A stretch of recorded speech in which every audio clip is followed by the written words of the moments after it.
महाराष्ट्र में बुनियादी ढांचे को नई मजबूती देने की दिशा में एक ऐतिहासिक कदम उठाया गया है। महारेल ने राज्य भर में करीब 484 करोड़ रुपए की लागत से तैयार 9 महत्वपूर्ण आधारभूत परियोजनाओं का लोकार्पण किया है। इनमें 4 रोड ओवरब्रिज, 4 सबवे और नागपुर के LC 73 पर बना 1 रोड अंडरब्रिज शामिल है। इन परियोजनाओं का उद्घाटन केंद्रीय सड़क परिवहन एवं राज्य मार्ग मंत्री नितिन गडकरी और महाराष्ट्र के मुख्यमंत्री देवेंद्र फडणवीस ने नागपुर से किया है। इन परियोजनाओं से नागपुर, अमरावती, चंद्रपुर, नासिक, सातारा और सांगली समेत कई जिलों को सीधा लाभ मिलेगा। महारेल के अनुसार आधुनिक तकनीकी से तैयार इन पुलों में इंटीग्रेटेड यूटिलिटी डक्ट, उन्नत drainage system, LED theme lighting और उच्च गुणवत्ता वाले इंजीनियरिंग का इस्तेमाल भी किया गया है। इससे यातायात अधिक सुगम होगा, सड़क सुरक्षा बेहतर होगी और राज्य में कनेक्टिविटी को नई गति मिलेगी। पूर्व नागपूरमध्ये अगर आपण पाहिलं असेल तो ओव्हरब्रिजचं जाल आमच्या या पूर्व नागपूरमध्ये फार मोठ्या प्रमाणात पसरवण्याचं काम आमचे केंद्रीय मंत्री, आपले नागपूरचे खासदार, आमच्या सगळ्याचे नेते नितीनजी गडकरी साहेब आणि महाराष्ट्राचे मुख्यमंत्री देवेंद्र फडणवीस साहेबांच्या माध्यमातून पूर्व नागपूरमध्ये खूप काही दिलं आणि ब्रिज बी फार मोठ्या प्रमाणात दिले। आज आमच्या डिप्टी सिंगलच्या स्वर्गीय बहरीनबाई सोनबियर ज्या उपमहापौर होत्या त्यांच्या नावाने आज हा डिप्टी सिंगलच्या ओव्हरब्रिजच्या आता विधिवत रूपाने उद्घाटन होणार आहे।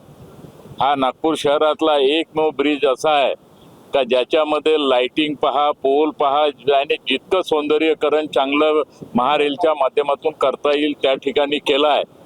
आणि याच्याच बाजूले शांतीनगर ते डिप्टी सिंगलचं अंडरब्रिज हे लगभग 99.99% काम झालेलं आहे। किरकोळ काम राहिलं आहे, ते आता आम्ही 2-4 या 5 दिवसामध्ये त्याला सुरू करणार आहोत। दुसरं कावरा बीचचं जे अंडरब्रिज आहे त्याचेही काम 99% झालेलं आहे, तेही आम्ही 4-5 दिवसामध्ये तेही आम्ही सुरू करणार आहोत। आणि आपल्या या पूर्व नागपूरमध्ये आपला पारडी ओव्हरब्रिज तुम्ही पाहिला असेल, हा 5 दिशेने जाणारा ओव्हरब्रिज आहे। पुन्हा पूर्व नागपूरमध्ये रेशीमबाग टू KDK कॉलेज, तुमच्या टेलिफोन एक्सचेंज ते सीधा भांडे प्लाट आणि वर्धमान नगर ते कुकरेजा टाउन, गंगा जमुना ते रेल्वे स्टेशन, अशा प्रकारचे अनेक ब्रिजचे काम आता मोठ्या स्पीडने सुरू आहे। बहुतेक ते नोव्हेंबर-डिसेंबरच्या नागपूर अधिवेशनाच्या दरम्यान त्याची आम्ही सुरुवात करणार आहोत। आमच्या हा पूर्व नागपूर ओव्हरब्रिजच्या माध्यमातून इतके ओव्हरब्रिज आमच्या पूर्व नागपूरमध्ये झालेले आहे आणि त्या माध्यमातून ट्रॅफिक हा पूर्णपणे या पूर्व नागपूरमध्ये खतम करण्याचे काम आम्ही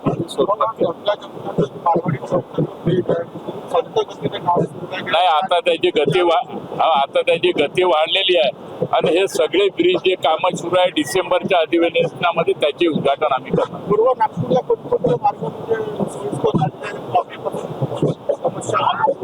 ट्रॅफिकची जी समस्या होती ते आम्ही पूर्णपणे खतम करण्याचे काम आम्ही निश्चित स्वरूपात करत आहोत। पुन्हा आणखीन 2 ओव्हरब्रिज पाईपलाईन मध्ये आहे। माननीय मुख्यमंत्री महोदय लवकरात लवकर त्याला अप्रूव्ह देतील।